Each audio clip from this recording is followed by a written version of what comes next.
Thank you, Mr. Speaker, and I want to thank the gentlelady from Tennessee for yielding and for her leadership on this issue. And as has been noted, right now in Dubai, an arm of the United Nations is considering trying to take international control over parts of the Internet. And if you look right now in a struggling economy that we have in the United States, one of the few bright spots is the telecommunications industry.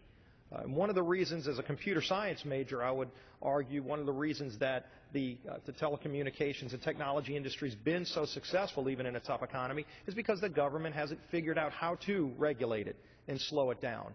And yet here you have a proposal by the United Nations, coming out of the United Nations, to interfere with that multi-stakeholder organization that and allowed this industry to be so successful and allowed the Internet to shape and dramatically improve so many people's lives.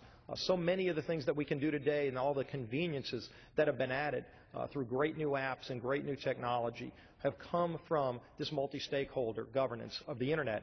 And yet here you have the United Nations trying to step in. And let's be real clear about who some of these countries are that want to do this and what they're intending to do if they were to be successful. Countries like Russia and China are leading this.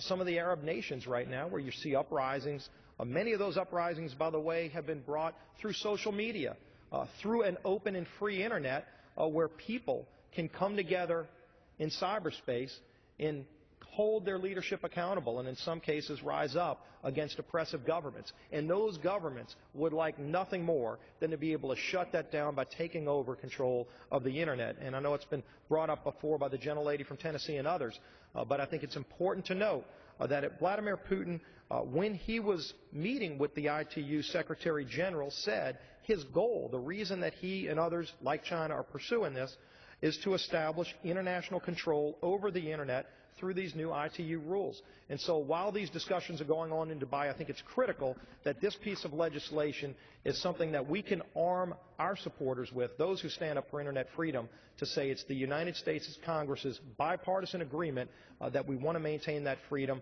We don't want United Nations control over the Internet. And I yield back the balance of my time. Gentleman yields back.